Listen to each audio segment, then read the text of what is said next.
Eu sou fã dele, eu sou fã número 2 dele, você é um, né? Eu sou um. Nós dois também fazemos. Ela é a primeira. A mãe é a primeira, né? É. Então nós dois estamos ali, ó. Tamo junto. Fica à vontade. Meus irmãos, é uma alegria muito grande estar com vocês. Coisa boa.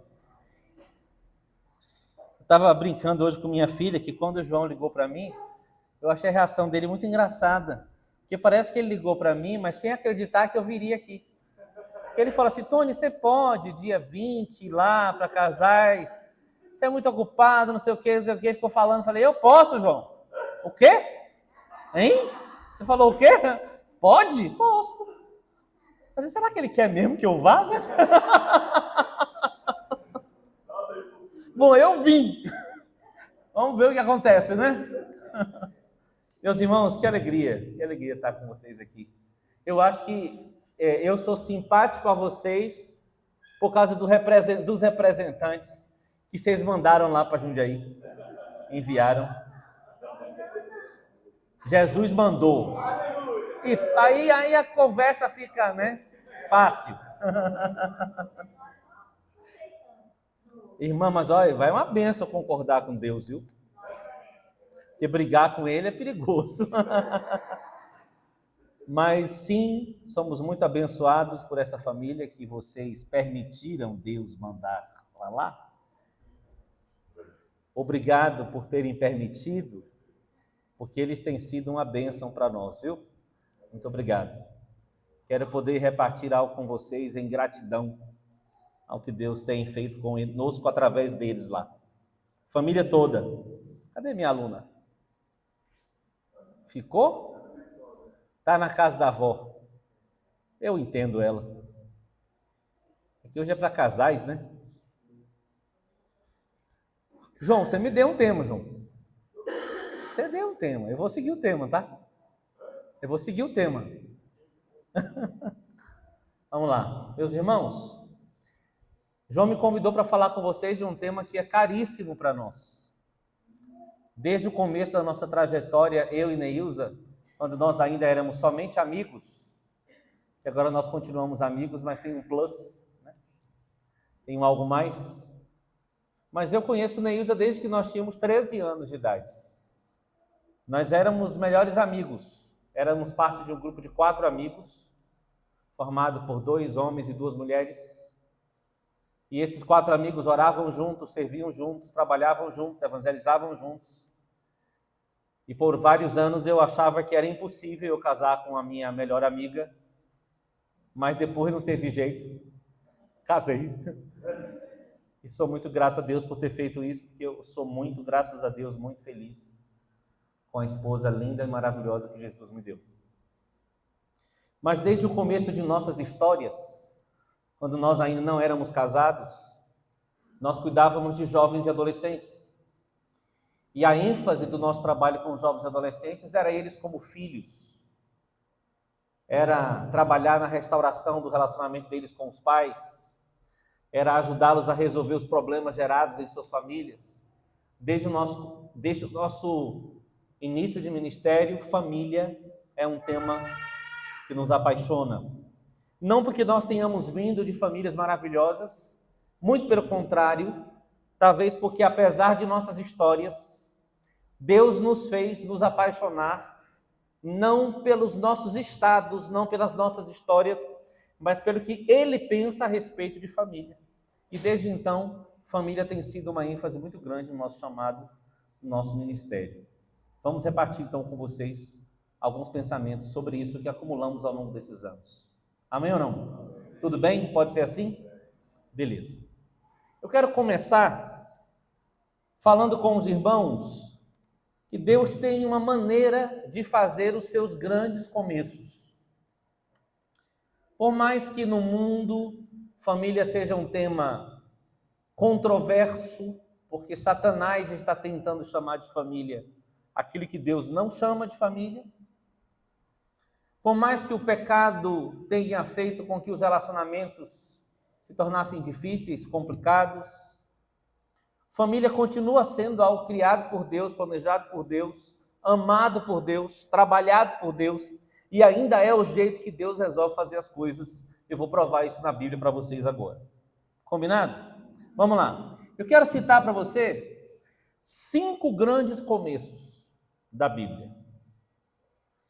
E vou te mostrar que nos 5 grandes começos, família é a maneira de Deus fazer. Primeiro grande começo foi o primeiro. Você concorda comigo que Deus podia ter feito toda a humanidade ao mesmo tempo, se Ele quisesse? Sim ou não? Ele é Deus, Ele pode fazer o que Ele quiser.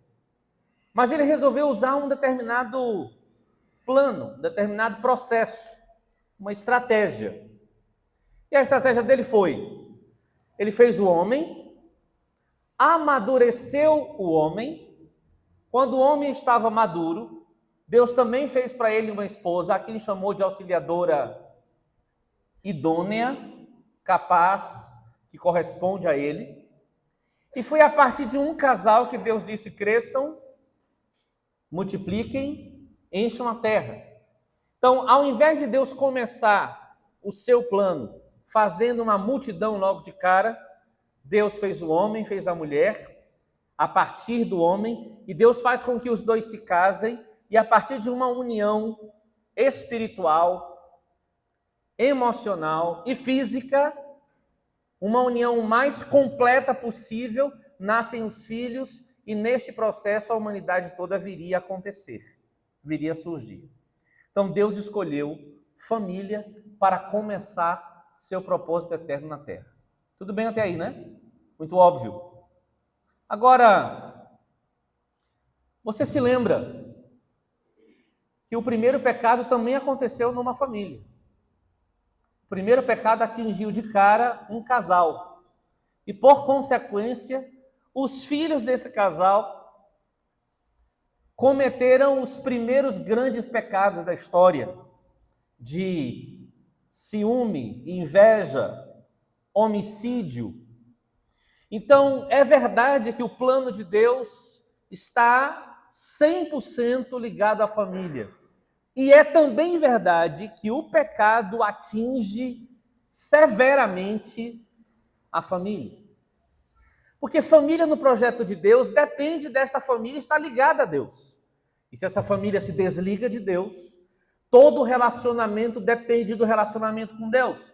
Se o relacionamento com Deus está quebrado, todos os outros relacionamentos tendem a quebrar. Mas vamos ficar por enquanto com a ênfase no que eu estou dizendo. Deus começou o seu propósito eterno a partir de uma família. Agora vamos a um segundo grande começo. O pecado acontece, o pecado se multiplica, a humanidade chega no estado tal de pecaminosidade que Deus diz: eu tenho que terminar tudo e começar tudo de novo. De quem que eu estou falando? Da geração de quem? De Noé? Mas sozinho? Quem é que Deus chama para recomeçar tudo? Ele chama Noé, vamos falar como no texto bíblico, sua esposa, seus filhos e a esposa de seus filhos. Lembra disso? Então Deus, de novo, não escolhe um indivíduo, mas Ele escolhe um indivíduo numa condição de família que permitiria Deus começar a partir de família. E que condição era essa? Eu acho muito impressionante que Noé conseguia, mesmo numa época onde as pessoas estavam completamente avessas a Deus, onde elas estavam envolvidas apenas consigo mesmas, com seus desejos e com seus desejos pecaminosos, completamente em si mesmadas, nesta época, Noé consegue falar para a esposa dele de alguma coisa que ia acontecer, consegue falar para os filhos dele de alguma coisa que ia acontecer, que nem ele, Noé, sabia exatamente como era. Porque Noé anuncia um dilúvio a partir de chuva. Mas diz a Escritura que até aquele momento não havia chovido sobre a terra. A água brotava de baixo para cima, através de vapor. Então, quando Noé chega para a esposa e fala para os filhos: vai chover, vocês acham que eles entenderam alguma coisa? Era uma coisa completamente estranha para eles, mas Noé consegue, isso é impressionante, transmitir uma vontade de Deus desconhecida e envolver sua esposa e seus filhos numa vontade de Deus sobre algo desconhecido. Isso não é impressionante? Você não acha que isso tem a ver com a gente? Você não acha que Deus nos envolve em coisas que nós nem sempre entendemos que tem a ver com a igreja dele? Mas ele deseja que nós o amemos de tal forma, sejamos homens de tal forma cheios de fé e apegados à vontade do Senhor, que a gente consiga envolver nossa esposa e nossos filhos naquilo que Deus está falando. E gerar neles uma não somente fé, mas uma fé prática, uma fé operosa, para usar uma expressão bíblica, uma fé que trabalha em função do que Deus está falando. Mesmo quando a coisa não é muito clara. E eu quero, nessa minha conversa com vocês, fazer uma comparação, uma relação entre igreja e família. Todo mundo aqui sabe tudo que Deus deseja para esta igreja aqui, em Bragança, para esta congregação aqui? Será que a gente sabe tudo sobre o que Deus deseja? Acho que não. Será que a gente sabe exatamente onde o dono da igreja quer que essa igreja chegue? Que características ela deve ter? Seja como for, a gente não sabe tudo. Mas a gente deveria ser capaz de amar o que Deus está fazendo aqui. Cada casal aqui presente deveria escolher, crer no que Deus está fazendo aqui. Crer no que Deus pretende fazer aqui. E envolver seus filhos no que eles pensam. Não, no que Deus pensa sobre essa igreja aqui. Amém ou não? Noé conseguiu. Imagina Noé chegando em casa, meu bem, Deus falou comigo. Eu não consigo ver a esposa de Noé dizendo assim, Eu vejo a esposa de Noé dizendo assim, sério, meu bem, me conte. Ele me disse que vai destruir toda a humanidade, porque o pecado não tem mais jeito, ele vai recomeçar tudo através de nós. Meu bem, que história, que coisa terrível, estou contigo. E como é mesmo que ele vai fazer isso? Meu bem, ele disse que vai chover. Quê? Aí ele deve ter explicado, vai cair muita água e vai inundar tudo. E a gente tem que fazer uma arca. Fazer o quê? Fazer uma arca. O que é uma arca, Noé? Uma arca é um barco grande, ele me deu até as medidas.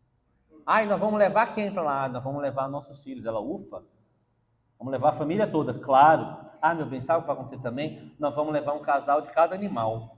Quê? Não sei como é que as esposas aqui reagem quando o marido fala uma coisa esquisita, estranha, inusitada, não é? Hein? Estou me lembrando aqui quando há 18 anos atrás, eu pastoreava em Salvador, da nossa terra natal, e Deus nos mandou vir para Jundiaí. E quando eu falei para minha esposa que a gente viria, ela disse, ok, nós vamos. Estou com você, para onde você for eu vou. Diga se minha esposa não é maravilhosa. Ela é.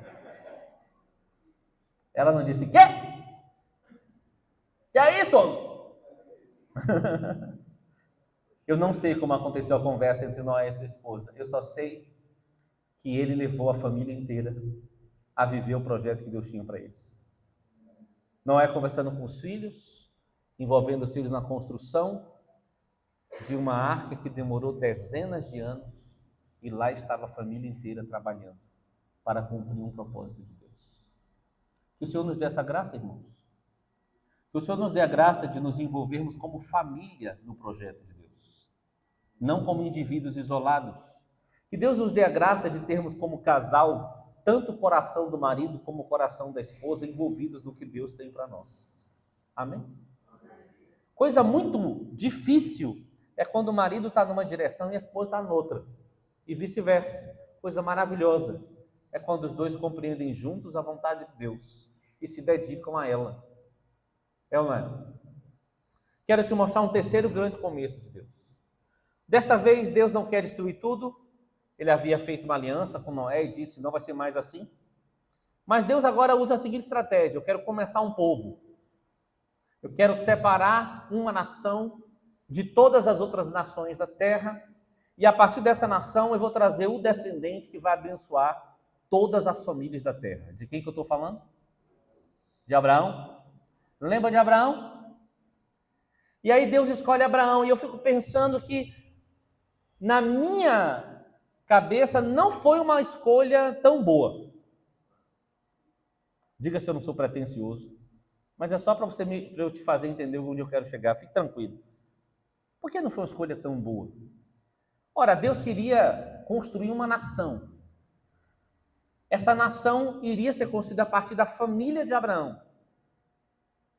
Porque se multiplicaria Abraão, Sara, e da multiplicação da sua descendência, Deus faria vir Jesus e abençoaria todas as famílias da terra.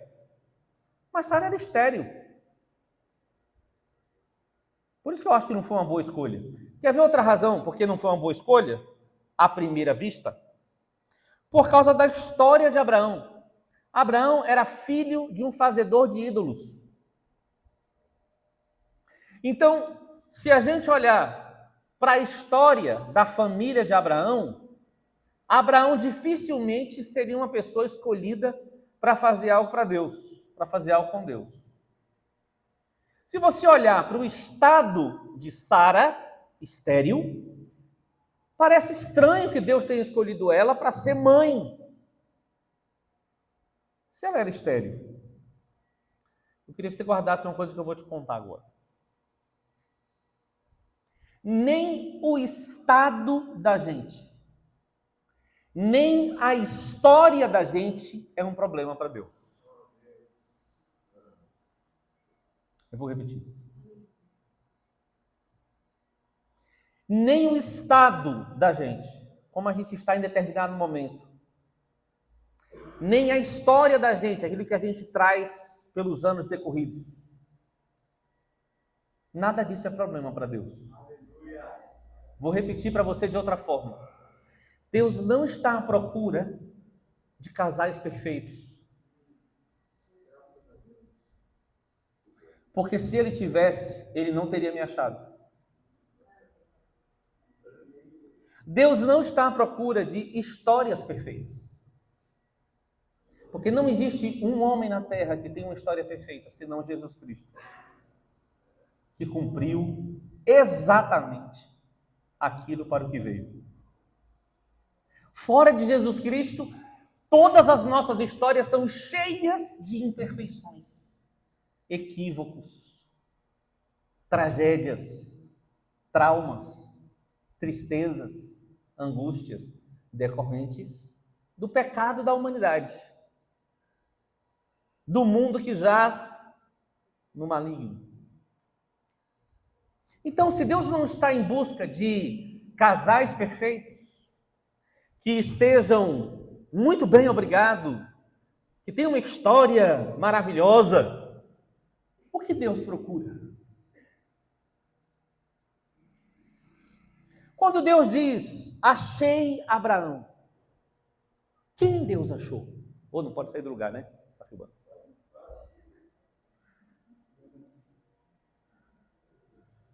Depois da pandemia, a gente aprendeu a lidar com câmera, né? Quando Deus diz, achei Abraão, quem Deus achou? Pela forma como a Bíblia o descreve, a gente sabe. Abraão é chamado de pai do quê? Pai da fé. Então, na verdade, glória a Deus. Na verdade, Deus não está em busca de casais perfeitos, mas Deus está em busca de casais que creem. Ninguém vai falar amém para isso? Ninguém crê nisso? Deus está à procura de gente que acredita na vontade dele, que acredita no que ele está fazendo, que acredita na história dele, que acredita no estado dele. Alguém que acredita na história de Deus? Que delícia falar isso, eu vou falar de novo. Alguém aqui acredita na história de Deus? Eu vou começar a contar a história de Deus para você. Eu vou lhe dizer, a história de Deus é a seguinte: Deus é desde eternamente e até eternamente. Você acredita em alguém que nunca foi criado e nunca terá fim? Você acredita em alguém de onde todas as coisas vieram a existir? Eu acredito. Eu acredito, portanto, que todo o caos pode ser transformado em vida, porque aquele que é capaz de fazer. Amém ou não? Você acredita na história de um Deus que, sendo Deus, se fez carne, habitou entre nós, não cometeu pecado, apesar de estar num corpo suscetível ao pecado, viveu sem pecado nenhum, morreu numa cruz, ressuscitou ao terceiro dia, foi assunto aos céus, transformado em Senhor dos senhores eternamente, e vai voltar. Você acredita nessa história? Então você acredita que naquela cruz, os nossos estados de pecado e nossas histórias terríveis foram consumados ali, resolvidos ali, acabaram ali? Não acredita? Fala, eu acredito. Eu acredito. Você acredita? Deus está procurando gente que acredita.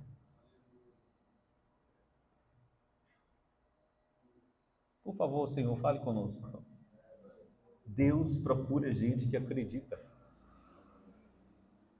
Eu acredito na família, irmãos. Eu vou dizer para você em qual família que eu acredito. Porque hoje em dia a gente está precisando falar essas coisas óbvias. O óbvio não está tão óbvio. Lá vou eu. Eu acredito em homens que se casam com mulheres. Eu acredito na família formada por um homem, por uma mulher que se casam e se tornam os dois uma só carne. Eu acredito em homens que são cabeça e mulheres que são submissas. Estou começando a ficar com medo. Quem acredita vai dizendo eu também, tá bom? Vamos tirar o amém, porque amém às vezes a gente fala sem saber nem o que é. Mas fala assim, eu acredito, quando eu falar. Eu acredito em famílias formadas por homem e mulher. Homem cabeça. Mulher submissa. E esse casal tem filhos. Homens e mulheres. Sem nenhum equívoco. Sem nenhuma dúvida. Que vão crescer, amadurecer. E se Deus tem isso para eles, vão casar. Eu acredito que através de famílias, Deus está fazendo a família dele. E eu acredito que essa família vai se completar. E quando essa família se completar, Jesus volta. Mas já eu chego lá, peraí. Tu acredita?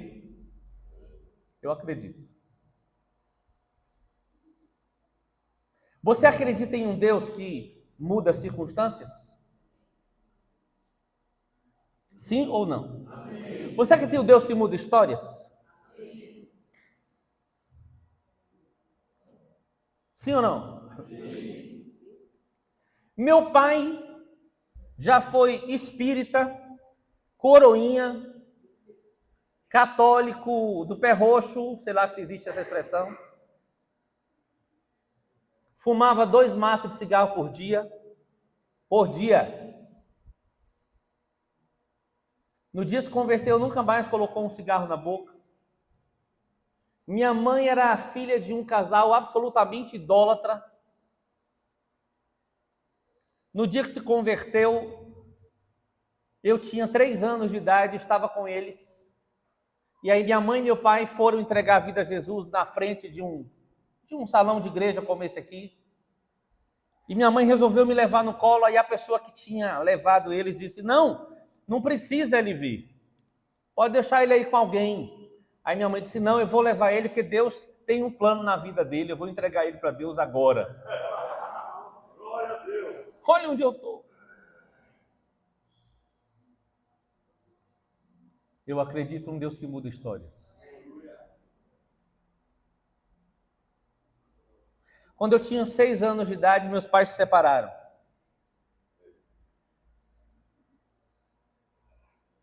Uma tragédia. Meu pai reuniu a gente na mesa, eu lembro que eu tinha 6 anos e eu lembro da cena como se fosse hoje.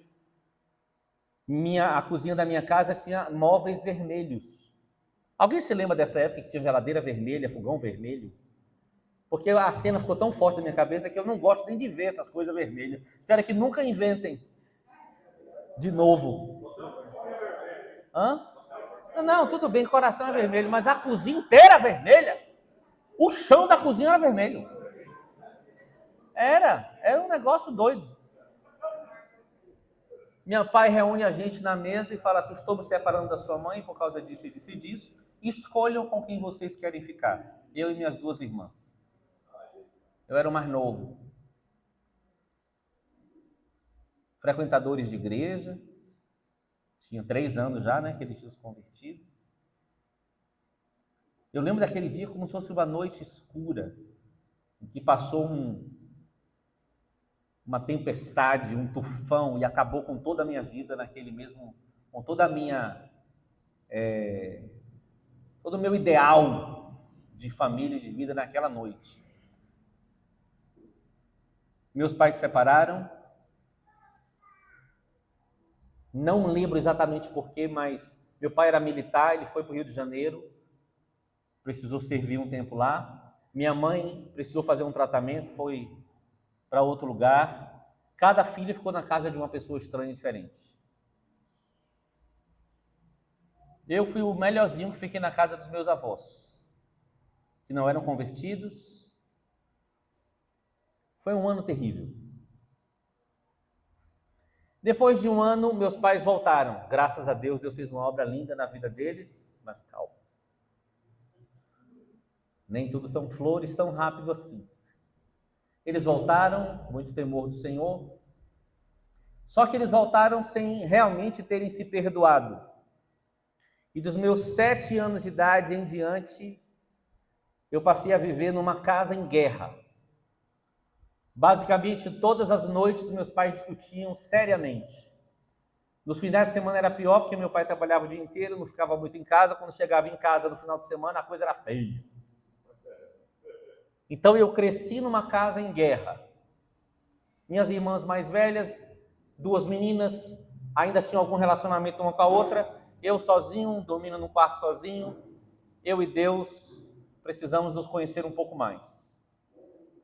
E eu lembro de uma noite, eu não lembro a idade que eu tinha, mas eu devia ter mais de 10 anos, e que meus pais estavam brigando tanto, e eu tinha tanta vergonha dos meus amigos que eu ia ver no dia seguinte, da vizinhança.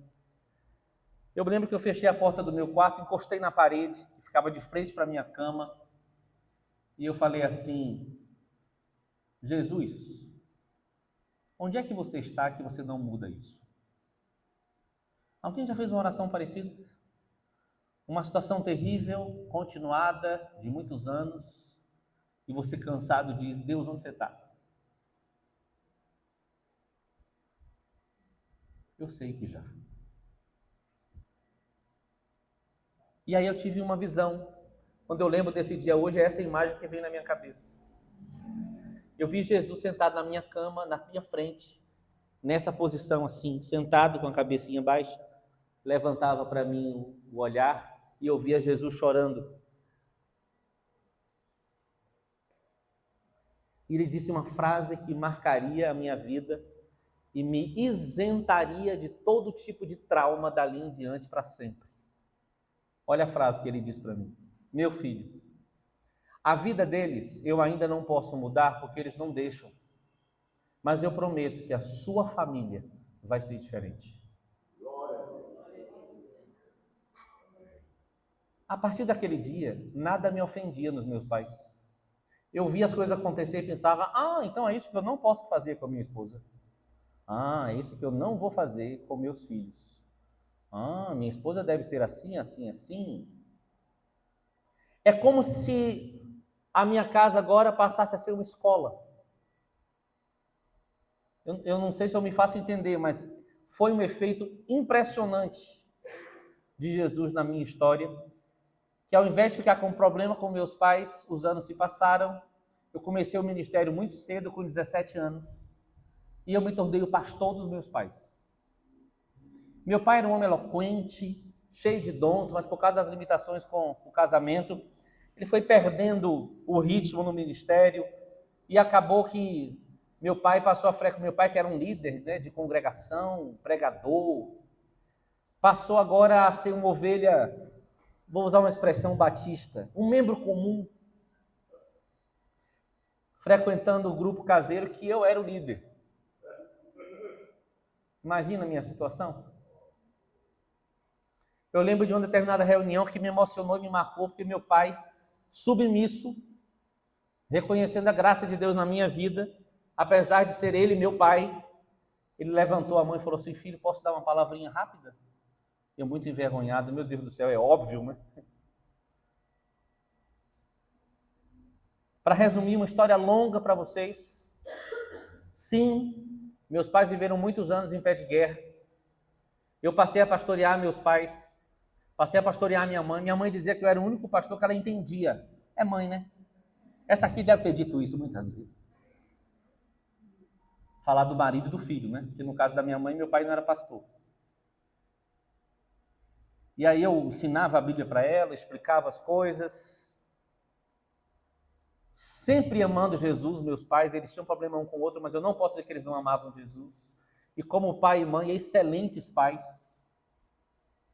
Resumindo uma história longa, no ano de 2000,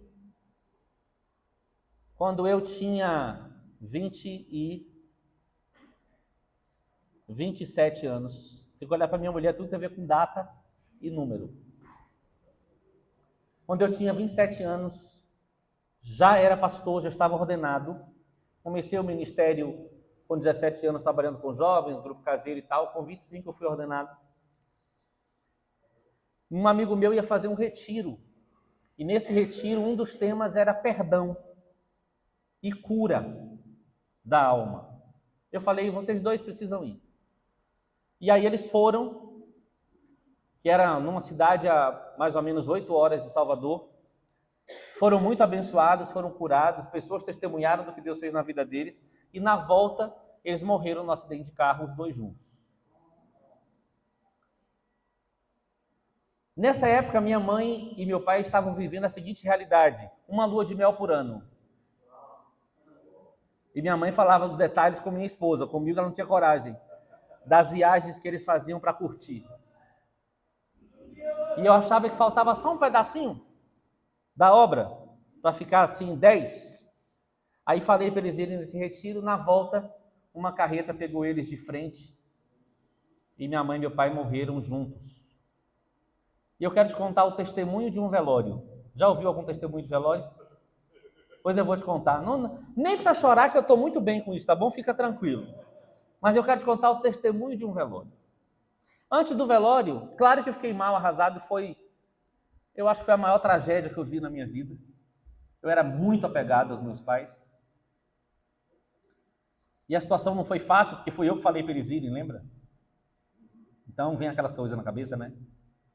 Senhor, e eu fui falar com Deus, falei. Mas Deus tem uma maneira de lidar comigo muito peculiar.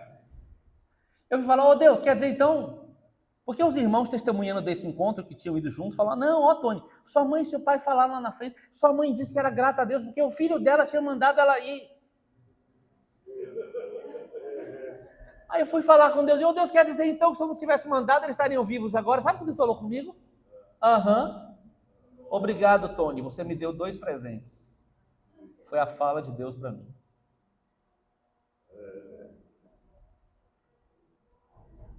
Quando você se envolve em alguma coisa que Deus quer fazer, você não sabe exatamente onde vai dar.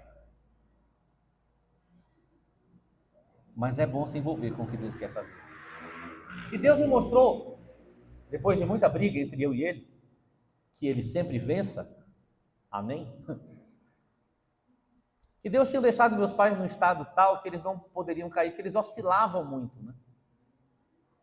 Então Deus deixou eles num estado tal, e antes que eles caíssem de novo, Deus os levou. Mas deixa eu te contar o testemunho do velório. Naquele dia que eu tinha 6 anos de idade, que meus pais se separaram, foi um escândalo muito horrível. Eu lembro que a porta da minha casa ficou aberta. Eu morava numa vila militar, cheia de prédios. Todo mundo se conhecia. Uma vila. E a porta ficou aberta, eu não sei por que ficou aberta, e a vizinhança toda entrando na minha casa, olhando o que está acontecendo, cochichando e saindo. Aquela cena foi horrível para mim, porque não só eu estava vendo meu pai e minha mãe se separando, como tinha gente curtindo aquilo, fofocando em cima daquilo.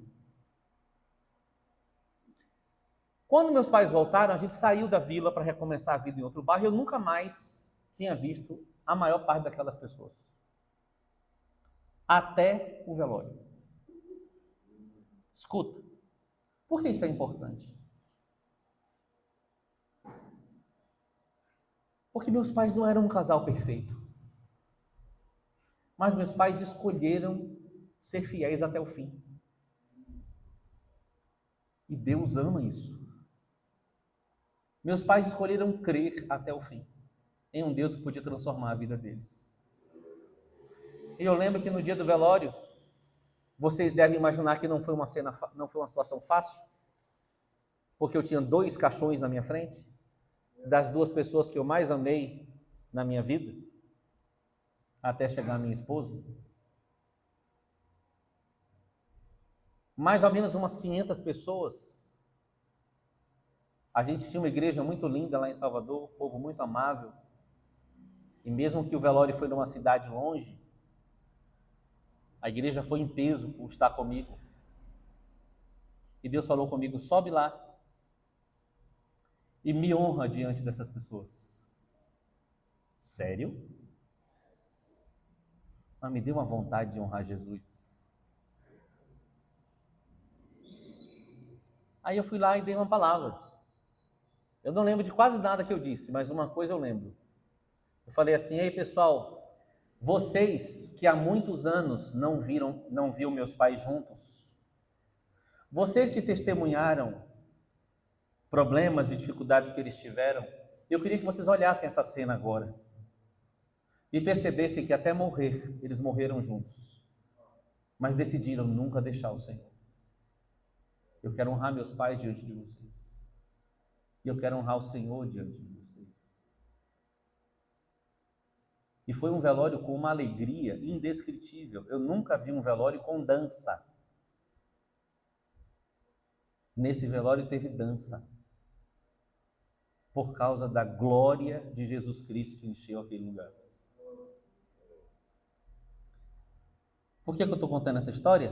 Que é uma história muito cara para mim. Porque eu queria que você cresce no que eu comecei dizendo quando citei Abraão e Sara. Nosso estado e nossas histórias não são um problema para Deus. O que Deus quer saber é, você crê?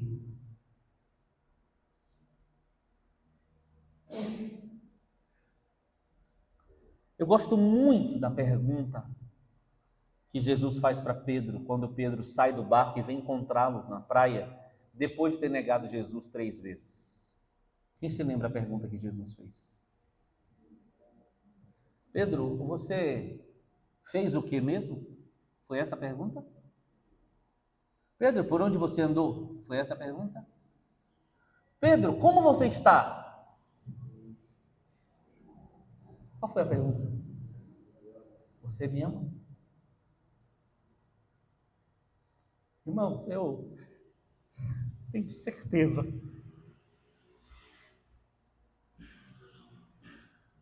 que se Jesus perguntasse para minha mãe, todos os dias que ela viveu lutando para ser curada, Isauri, você me ama? Ela responderia, sim, Jesus, eu te amo, apesar de como eu sou. Se Jesus perguntasse para o meu pai todos os dias da vida dele, quando ele estava lutando para restaurar o casamento dele, eu tenho certeza que meu pai responderia, sim, Jesus, eu te amo.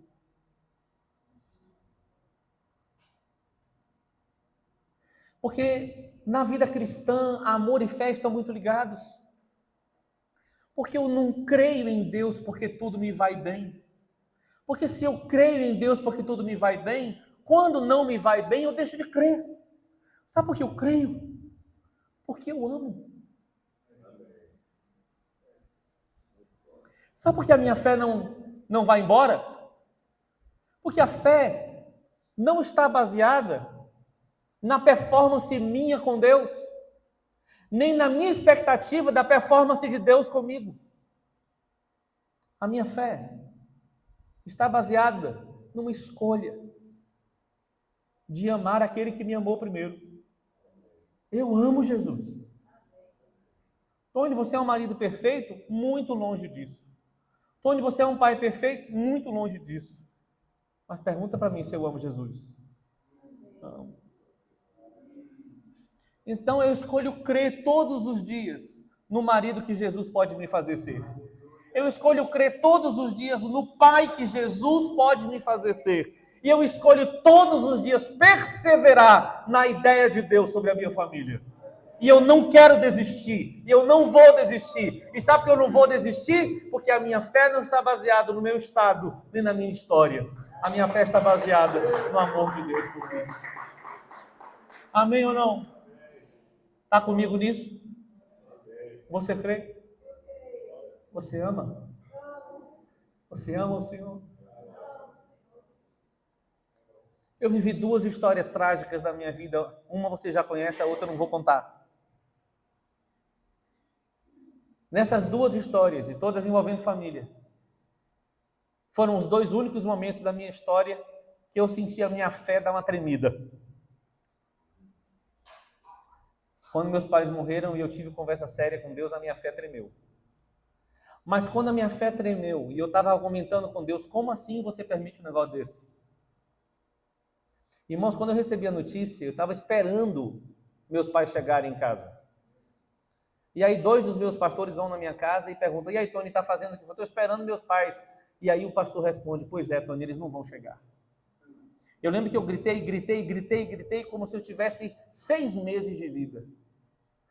Eu tenho dó de um dos pastores, porque eu lembro que eu agarrava a perna dele, eu queria arrancar um pedaço de alguma coisa. Tadinho, o bichinho deve ter passado gelol depois. Mas aí quando eu fui questionar com Deus, Ele colocou uma oração na minha boca, que tem resolvido muitos dos momentos difíceis por quais eu passo. E eu queria te abençoar com essa oração hoje. Sabe qual foi a oração? Eu falava, Senhor, isso você fez, você permitiu, como assim? Agora, parará. Que não foi só a morte, como se isso não fosse terrível, as 2 mortes, mas a minha irmã e meu cunhado estavam no carro. Minha irmã chegou no hospital com pressão 1. Meu cunhado quebrou quase todas as costelas e o externo. Minha irmã quebrou as 2 pernas. Meu cunhado teve uma concussão no cérebro. Meu sobrinho, na época, com 5 anos, 7 anos, apaixonado pelos meus pais, falou assim, tio, tudo bem que Jesus levou meu avô e minha avó, será que ele vai levar minha mãe e meu pai também? Ah, irmãos, eu briguei com Deus, você não tem noção. Eu lembro que eu ia para a porta do hospital com meus amigos, meus pastores amigos meus. Eu ia para a porta da UTI, onde meu cunhado estava, minha irmã estava, e a gente começava a orar e chorar. Deus não pode. Minha irmã e meu cunhado estão bem, graças a Deus.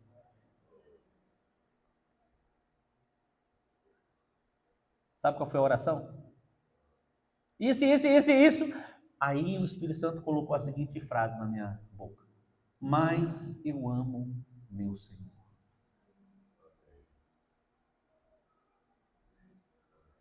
E essa frase resolve meu coração.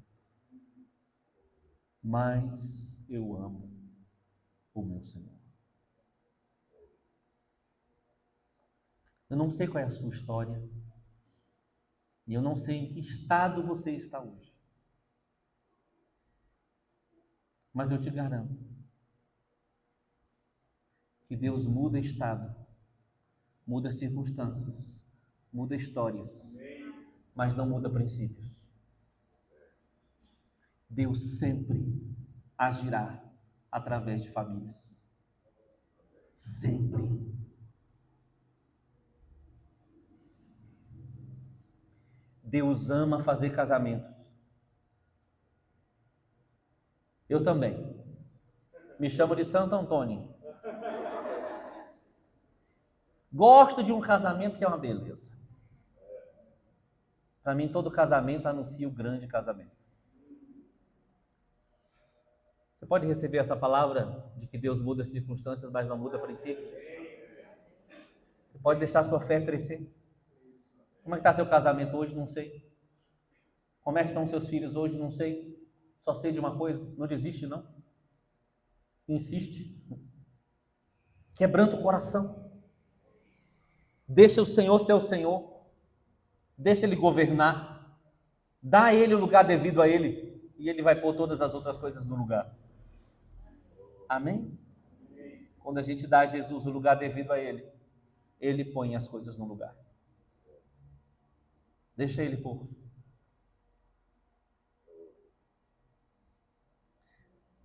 Eu sinto Ele contar um negócio aqui que talvez você se escandalize, mas se eu sentir, Jesus resolve seu escândalo. Eu estava muito triste porque eu não vi meus pais depois da restauração desse encontro, entende? Neuza estava lá, Neuza viu. Eu falei, mas Deus, você não deixou nem eu ver eles. Dar um abraço, um cheiro, né? Contar as histórias. Uhul, não pude. Parece que Deus falou assim, tá bom, peraí. Irmãos, eu tive um sonho naquela semana. Eu reclamei com Deus. Minha mãe amava shopping. Alguma irmã aqui gosta de shopping? Não levante a mão para seu marido não saber, desculpa. Minha mãe amava shopping. Feira do Rolo? Brechó?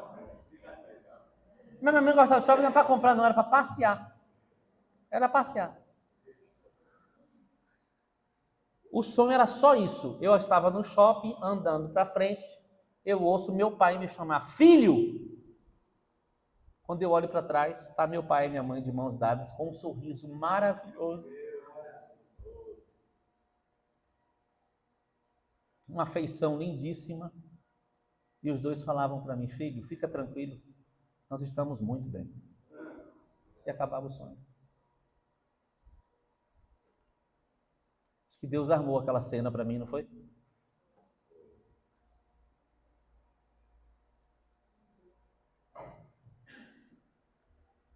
Eu queria te animar a crer. Até quando? Até o último dia. Mas, Tony, como eu faço para crer até o último dia? Ame-o. Ame-o. E você sempre terá um motivo para crer. Deixa eu continuar, porque eu estou ainda no terceiro começo, né? E era até que hora que eu tinha que falar mesmo? Pode continuar um pouco mais? Hã? Misericórdia, para aqui é bom de pregar, hein? Ou quando o pessoal começar a ir embora, né? Levantou o primeiro, aí eu...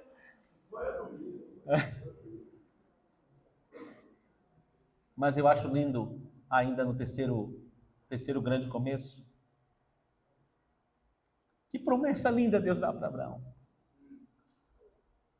Ei, seu cara de histórico familiar complicado.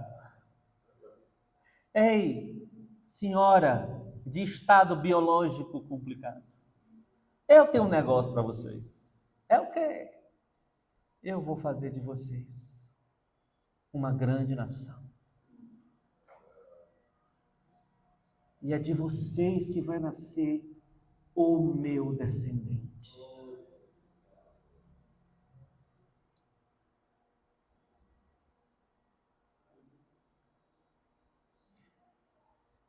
Deixa eu fazer uma pergunta aqui no meio desse momento.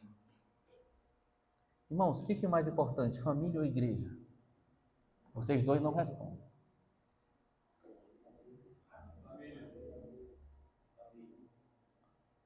Quem acha que é família, levanta a mão.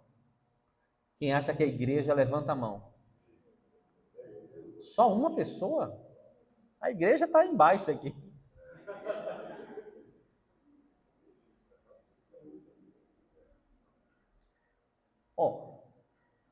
Houve um tempo em que se achava que igreja era mais importante.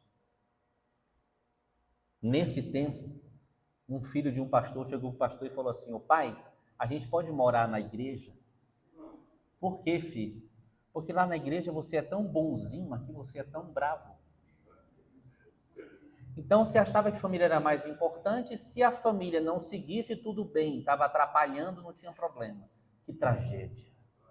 Quantos filhos de pastores estão hoje desviados, netos, porque os seus pais não honraram a família como deveriam honrar? Mas depois disso, vivemos um outro tempo em que se achou que família era mais importante e parece que a maioria aqui está nessa vibe. Sabe qual é o risco dessa fé? É que a família fique ensimesmada. é que a família não viva em função do projeto de Deus, que é a igreja.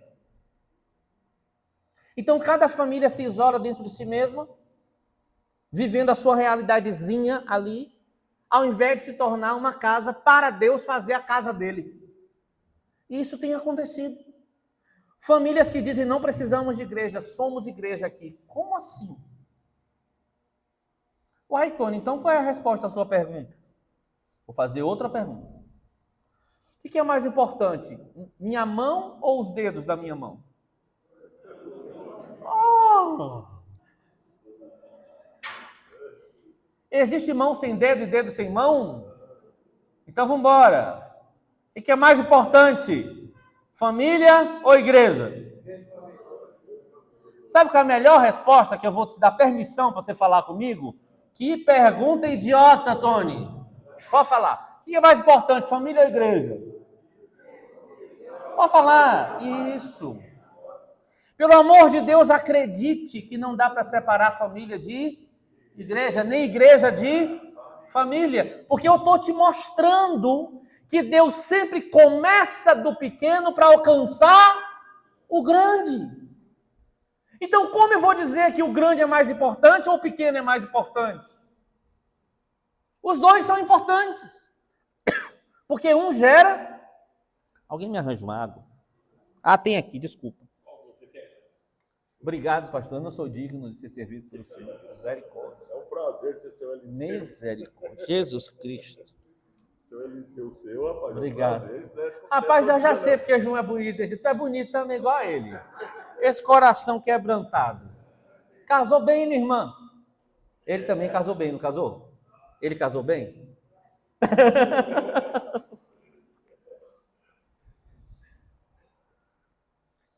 Vamos voltar. Família ou igreja? Você não está sentindo a vontade para dar a resposta que eu dei, né? Os dois, porque um gera o outro e retroalimenta o outro. Família gera igreja, igreja alimenta a família. Eu pergunto para você, o que é mais importante? A casa de Abraão ou a nação de Israel? O que é mais importante, Adão e Eva ou a humanidade? O que é mais importante, a família de Noé ou todos os seus descendentes que são nossos pais? Então não separa as duas coisas. Agora, vamos dizer aqui o seguinte, claro que existe uma ordem de prioridade. Quem deve ser prioridade de um casal? Sua família ou a igreja? A família. Porque Deus, inclusive, quando fala da ordenação através do apóstolo Paulo de presbíteros e diáconos, diz: como vai governar bem a igreja de Deus aquele que não governa a sua própria casa? Então fica claro que na mente de Deus, eu preciso viver igreja onde primeiro? Ah, entendeu o que eu falei? Eu preciso viver igreja onde? Em casa. E quando eu vivo igreja em casa, e as outras famílias vivem igreja em casa, quando a gente se junta para igrejar, é uma igrejação maravilhosa. É uma... Eu criei esse verbo. Ainda vou lançar esse livro que eu estou escrevendo sobre família. E vou lançar lá um capítulo chamado Igrejar. Fala amém. Valeu pelo incentivo. Vamos lá, vamos conjugar o verbo. Eu igrejo, tu igrejas, ele igreja. Nós igrejamos. Vós igrejais, eles igrejam. Tu sabe o que é igrejar? Igrejar é ser igreja na realidade, não na religião. Igrejar é ser igreja no dia a dia e não somente no domingo. Igrejar é ter relacionamentos de aliança e não relacionamentos superficiais. Igrejar é quando a família entende que 2 ou 3 é lá em casa e depois se estende para um bocado de gente que chega. Isso é igrejar.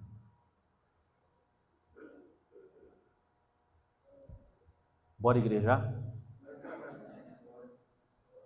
Interessante que a gente não costumava usar determinados textos bíblicos para aplicar na família. Por exemplo, onde estiverem 2 ou 3 reunidos em meu nome, ali estou eu no meio deles. Eu pergunto, qual é o lugar que nasce com 2 ou 3? Família. Agora, você já imaginou que quando você casa, Deus passa a habitar na sua casa? Porque ele está dizendo, onde tiver 2 ou 3 reunidos em meu nome, ali estou eu no meio deles. E eu posso testificar isso com você, porque a gente tem experimentado disso. Eu vi Jesus na minha lua de mel, tu acredita?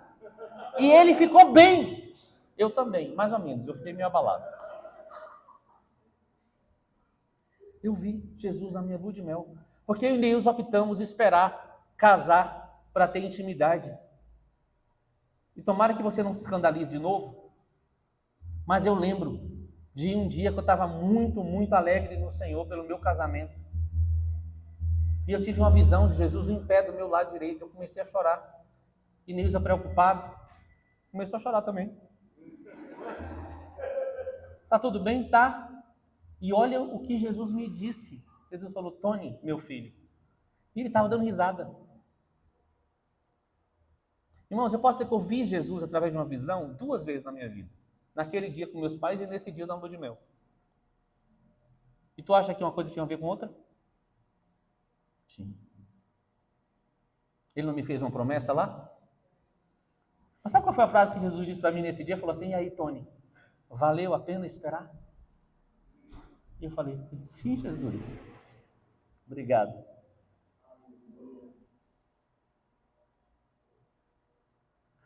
A vontade de Deus sempre vale a pena. Viu? Mas voltando a como é lá em casa, é o jeito que nossas casas são que a igreja se torna. Se a gente quer uma igreja saudável, temos que ter famílias saudáveis. Quer uma igreja frutífera? Famílias frutíferas. Quer ver outro mandamento que a gente não costuma usar em casa? Sujeitai-vos uns aos outros. O marido sempre usa o versículo, sujeite-se a mim, mulher. E a esposa sempre usa o versículo, você tem que me amar. Lembra do versículo, não da música. Mas vamos usar esse? Sujeitai-vos uns aos outros. Ou seja, como irmãos que nós somos, no casamento, Deus pode usar minha esposa para falar comigo. Adão pecou porque ouviu a mulher. Abraão achando que era sempre assim, que a mulher sempre fazia o que era errado.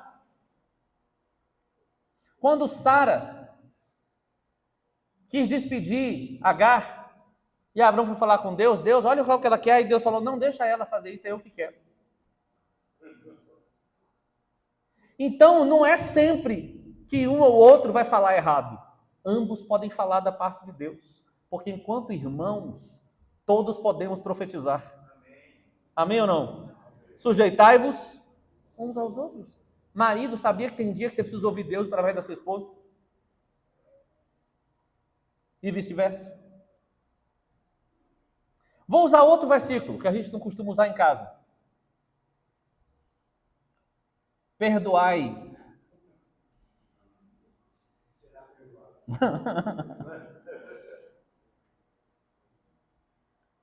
Às vezes a esposa tem uma paciência com os irmãos, com as irmãs, e perdoa, e fala, não, tem que perdoar. Mas quando o marido faz uma coisa... Então, por favor, irmãos, por que eu estou dizendo isso? Abra sua Bíblia em Gênesis 18. Deixa eu te mostrar como começa do pequeno para ir para o grande. Você lembra que em Gênesis 12, Deus faz a promessa para Abraão, através dele abençoar todas as nações da terra. Olha o que diz Gênesis 18, verso 19. Porque eu escolhi, falando Deus de Abraão, eu escolhi para quê? Para que ordene a seus filhos e a sua casa depois dele, a fim de que guardem o caminho do Senhor e pratiquem a justiça e o juízo, para que o Senhor faça vir sobre Abraão o que tem falado a seu respeito. Eu queria que você prestasse atenção no detalhe desse texto. Deus escolheu Abraão para, a partir de Abraão, abençoar as famílias da terra, ou Deus escolheu Abraão para abençoar os filhos dele? Tu agora sabe como responder essas coisas, né? Como é a resposta? Os dois. Gênesis 12, abençoar as famílias. Gênesis 18, abençoe seus filhos. Mas o que é que vem primeiro? Esse texto nos diz o que vem primeiro. Porque o texto termina assim: para que o Senhor faça vir sobre Abraão o que tem falado a seu respeito. Qual era a condição para que o Senhor faça vir sobre Abraão o que tem falado a seu respeito? Qual era a condição? Que Abraão ordene seus filhos e a sua casa depois dele. Então esse texto estabelece uma prioridade. Não importância, ordem de prioridade. Está claro isso para você? E aqui eu quero te chamar a atenção que é seus filhos e a sua casa depois de você, ou seja, pelo menos seus netos. Nós temos alcance em 3 gerações. A minha, a dos meus filhos e dos meus netos. Me abençoe, eu quero muito ter neto. Já estou providenciando orar para que meu filho case. Minha filha pode esperar, né? Meu filho tem 22 e minha filha 19. Mas você sabe que casar filho é mais fácil que casar filha, né? Assim, no coração, né? Para um pai. Eu já dei para ele até prazo. Se os irmãos souberem de alguma irmã abençoada aí, me avisa. Que eu posso levar propaganda. Ah, se eles sabem que eu estou dizendo isso, estão gravando, estou perdido. Ô, João, não fala dele não, viu, João? João Henrique. Fica aqui entre nós. O que é que vem primeiro? A família ou a igreja? A família. Qual é o mais importante? Os dois. Amém ou não? Amém. Vamos começar lá em casa? Vamos começar lá em casa? Sim ou não? Sim. Vamos viver igreja em casa? Agora, não dá para ser somente em casa. Porque a igreja, a greia, a Assembleia de Deus é grande. E tem coisas que a igreja tem que a minha casa não tem. Tem 12 ministérios que tem no corpo de Cristo que a minha casa não tem. Então eu preciso servir a igreja e eu preciso ser servido pela igreja. Não posso ficar ensimesmado. Sim ou não? Compreende? Por exemplo, está escrito: Deus é pai de órfãos. Complete. E juiz de viúvas. Onde? Em sua santa morada. Então vão chegar pessoas sem família aqui. Tu não quer que chegue? Ah, bom. Vão chegar órfãos. Casais com problema. Tu quer que venha gente perfeita no mundo? Só gente boa. Estou profetizando que a igreja vai receber gente do jeito que tem no mundo. Tudo bem para você? Agora, quando chegarem num ambiente onde já tem famílias restauradas, onde já tem famílias vivendo como igreja, onde já tem marido que ama a esposa como Jesus amou a igreja, onde já tem esposa que se submete ao seu marido como a igreja está sujeita a Cristo, onde já tem filhos que honram pais, pais que ensinam seus filhos, nesse ambiente, Deus será pai de órfãos. Nesse ambiente, Deus será juiz de viúvas. E não há solitário no mundo que na igreja não seja amado. Que ideia linda de Deus! Ele é muito inteligente, não é? Família e igreja estão entrelaçados. A razão de ser da minha e da sua família não somos nós mesmos. É a família que Deus está fazendo acontecer na terra. Amém ou não? Amém. Tudo isso a partir da casa de Abraão. Vamos para o quarto grande começo? Amém. Qual que é? 2000 anos atrás. Um certo verbo precisava se fazer carne e habitar entre nós. Tinha ele a glória de Deus, glória do unigênito do Pai. E a gente precisava ver ele. É verdade, Deus podia ter feito esse verbo se tornar carne assim, adulto já? Podia ou não podia? Podia ter vindo. Ok. Mas como Deus escolhe fazer gente, por favor, não ache que Deus vai mudar a maneira dele agir Porque no mundo as pessoas estão querendo mudar. Olha como Deus arma a situação, providencia a situação para Jesus vir.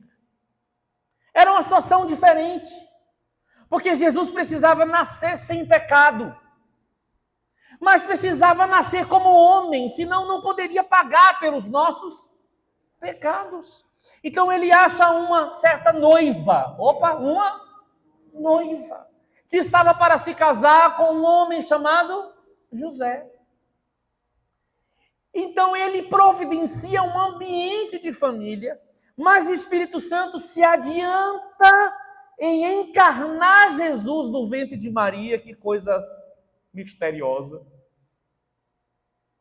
Concebida do Espírito Santo. É um mistério, né? Eu sou biólogo, para mim é mais mistério ainda. Que coisa linda! Disse o anjo a Maria, um dos textos mais lindos da Bíblia.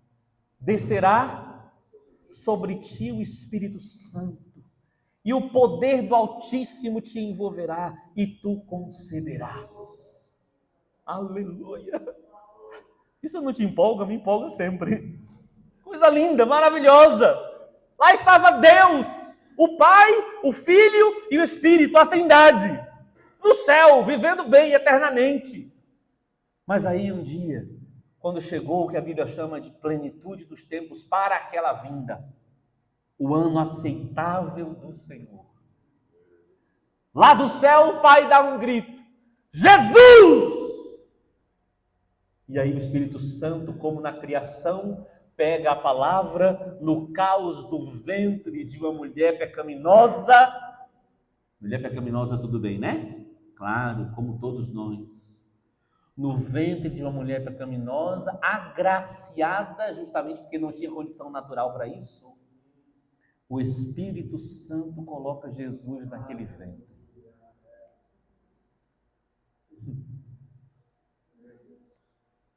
E o anjo aparece para o marido, o noivo que seria marido. E o anjo arruma o relacionamento dos dois, porque aquilo tinha um potencial enorme para dar problema. A mulher está grávida, ele não deitou com ela. Mas o anjo aparece para os dois, dá a mesma palavra e produz uma unidade de fé e unidade de coração nos dois. E os dois abraçam aquela causa. E José enfrenta o Egito por causa de Maria e por causa de quem estava no seu ventre. E José guarda aquela menina. E depois eles se casam. E José cuida daquele filho de Deus. Meu Senhor. Jesus passou 30 anos da vida dele sendo somente filho de José e Maria. Um carpinteirozinho. Como assim Deus não insiste na família? E Jesus teve que viver sujeito a eles. E a Bíblia fala, lembra? Quando ele com 12 anos vai ter com os doutores, diz assim, no final da história, que Jesus estava entre os doutores, quando eles o procuravam, diz, e Jesus era sujeito a eles. Como assim? Deus se sujeita a um casal.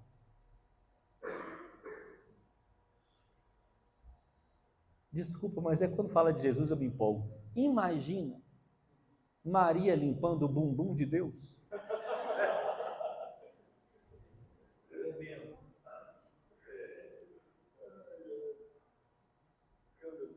Escândalo.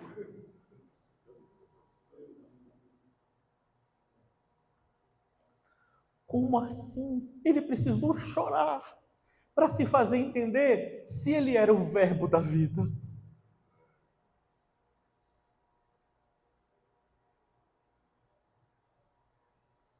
E tudo porque nos amou.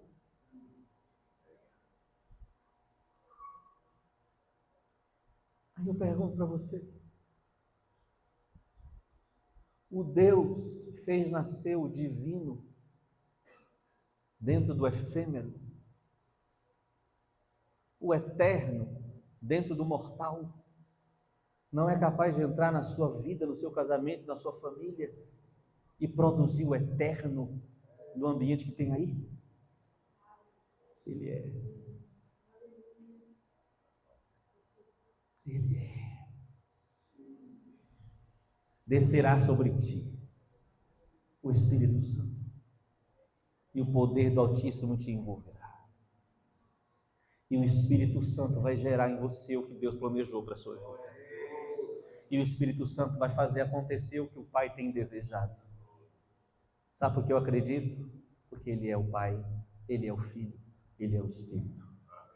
Eu acredito em quem Ele é. E lá começa Deus, sua trajetória para recriar a humanidade. Tudo bem? Recriar a humanidade? Aquele que está em Cristo é nova criação. As coisas velhas passaram. Tudo se fez novo.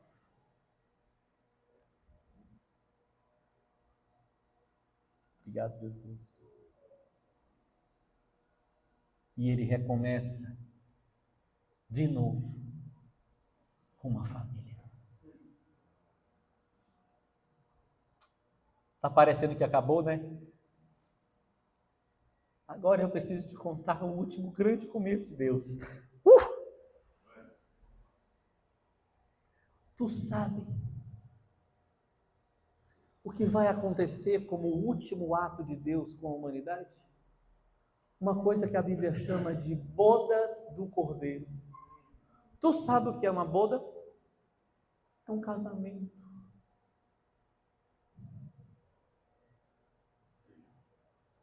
Tudo começou com um casamento. Tudo vai terminar com um casamento.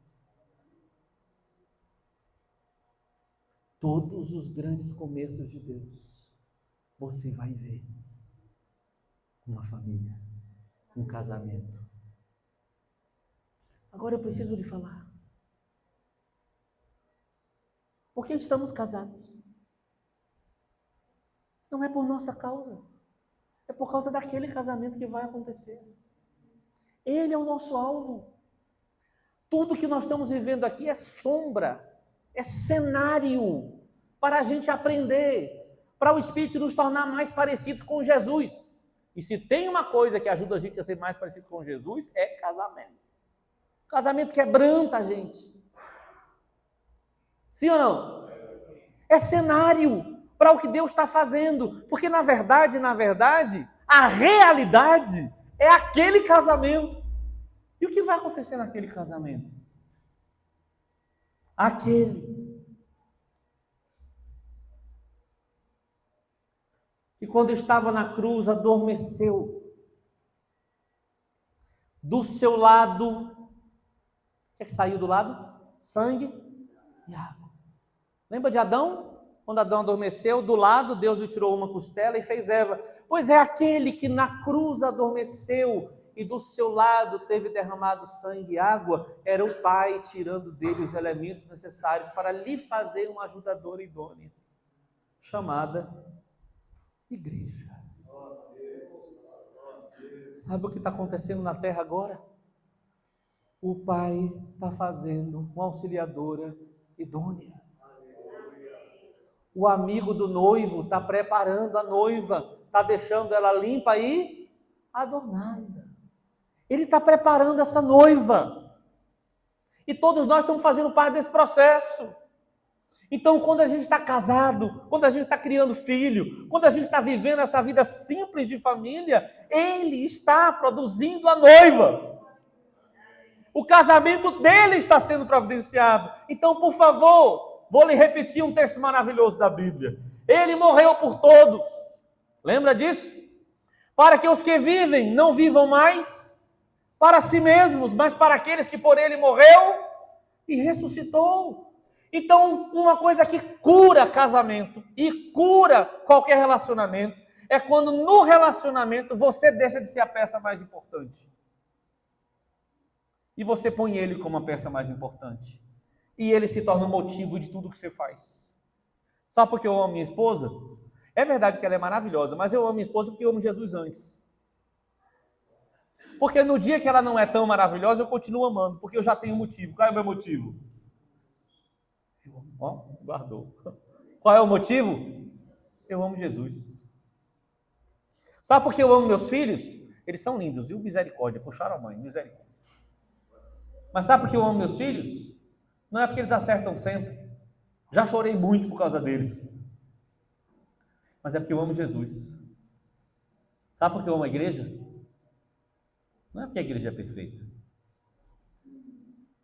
É porque eu amo Jesus. Se a igreja fosse perfeita, eu não poderia fazer parte dela. Eu não amo a igreja porque ela é perfeita. Eu amo a igreja porque o noivo dela é perfeito. E é um bom motivo para ficar. Porque um dia a gente vai casar. Aleluia. Que tal a gente crer? Que tal a gente perseverar? Que tal a gente continuar até o fim? Que tal a gente dar menos valor às nossas histórias e aos nossos estados e mais valor à vontade do nosso Deus? Eu quero só soltar aqui, eu não vou continuar porque eu acho que Deus já falou o que era para hoje, mas eu queria soltar aqui só para você pensar, por que Deus insiste com família? Só citar. Primeiro, porque a família é inspirada na Trindade. O que é que tem na Trindade? Pai, Filho e o Espírito Santo é chamado de quê? Ajudador. O que é que tem numa família? Pai, filhos, como é a esposa chamada? Ajudadora. Sabe por que o diabo odeia a família? Porque toda vez que ele vê uma família, ele se lembra de Deus.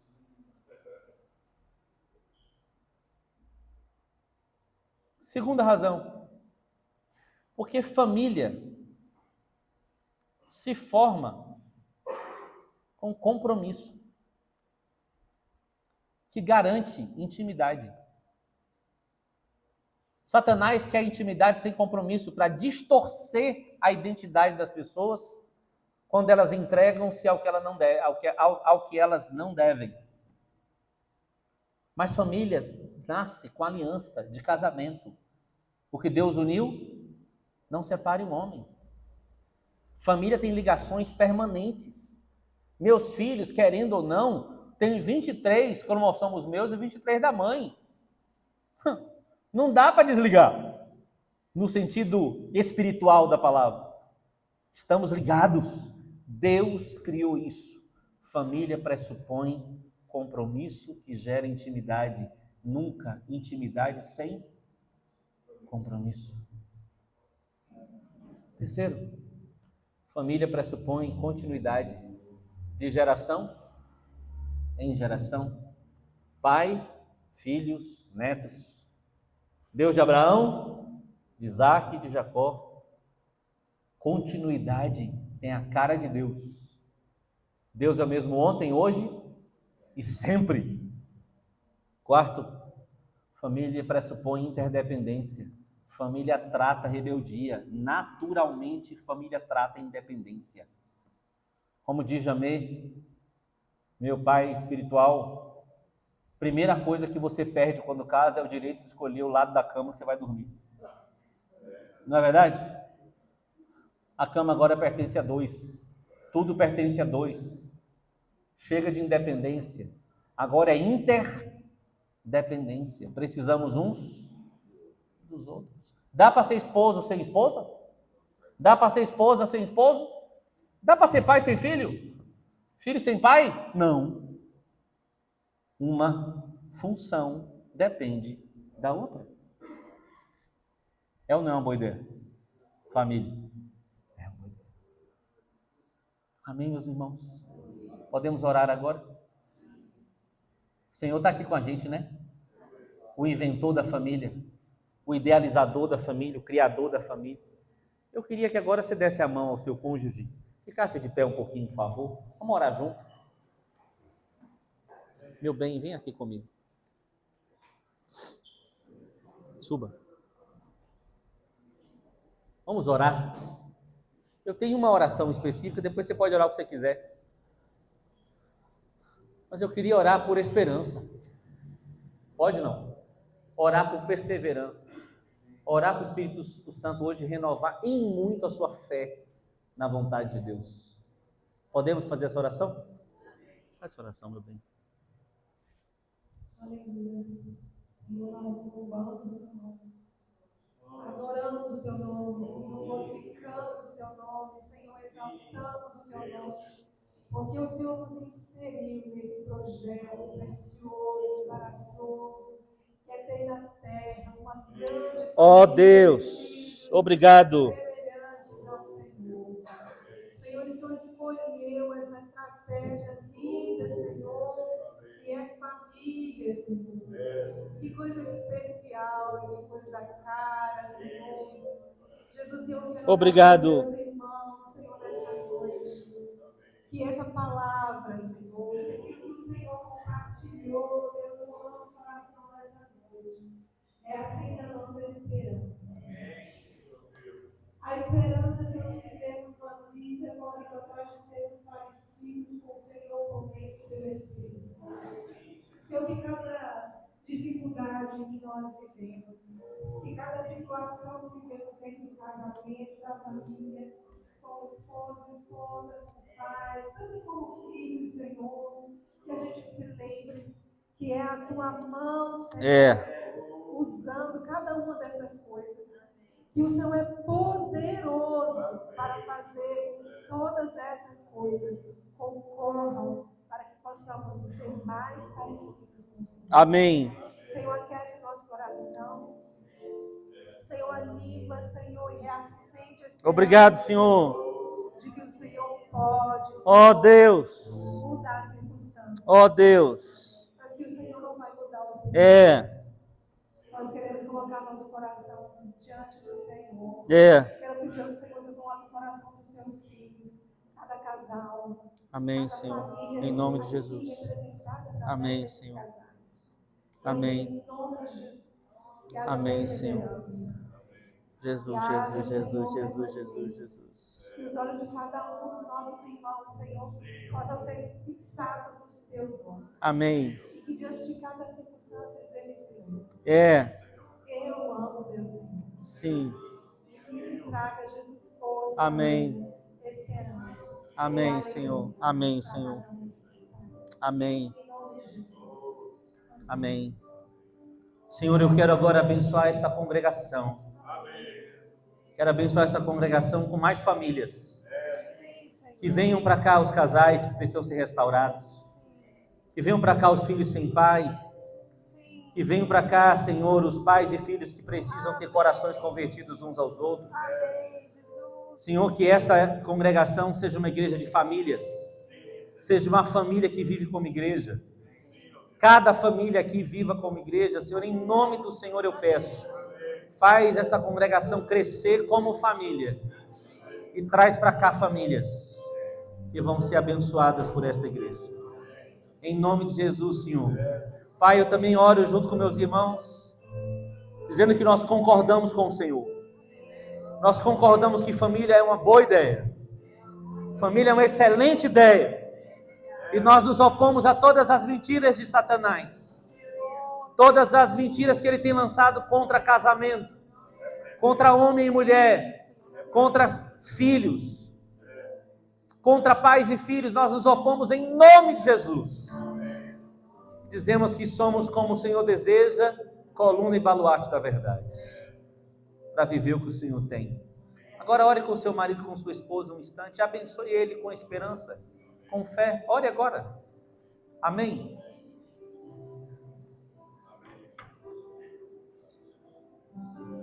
Senhor, nós queremos ser renovados na nossa esperança e na nossa fé. De que o Teu Espírito vai fazer acontecer na vida dos nossos filhos o que o Senhor planejou para eles. Não vamos esmorecer, Senhor, não vamos sair do nosso lugar de fé.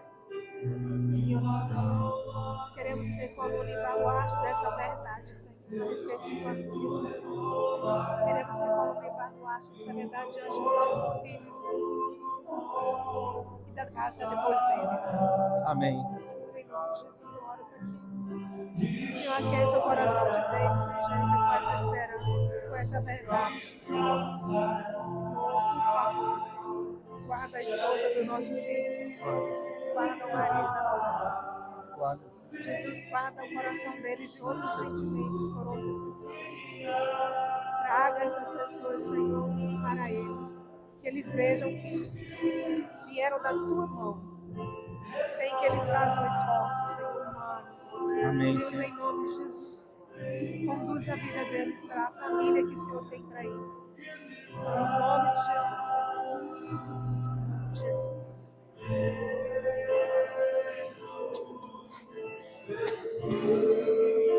Sim, Senhor, sopra aqui, Senhor, sopra entre nós.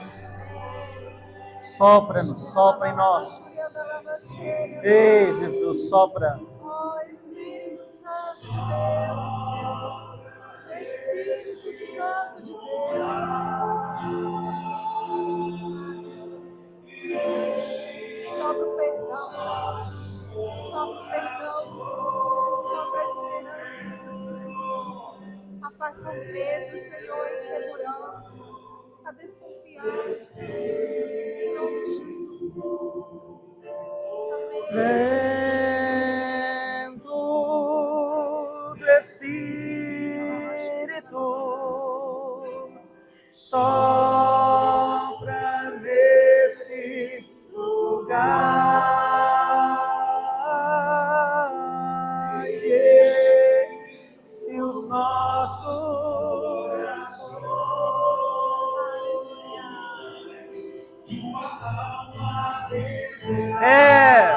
amém, amém.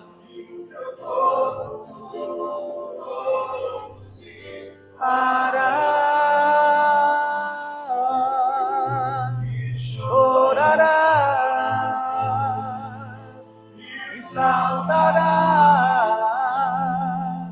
de alegria.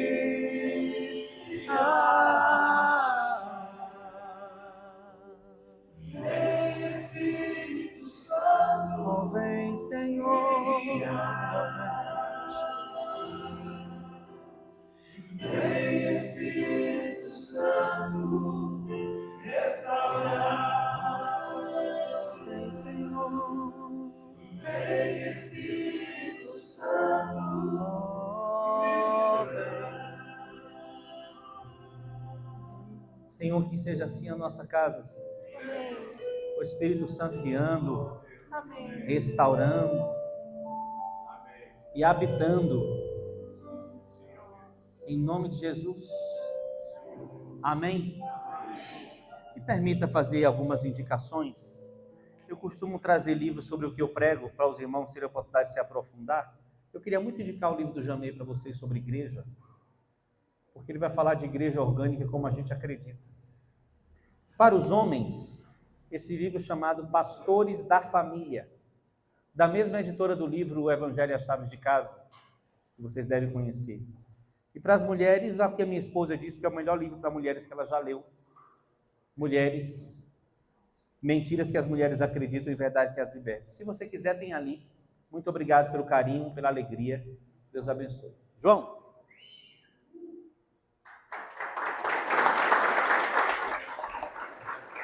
Obrigado, querido. Vai para fechar do próximo. Quem quer ir de volta aí?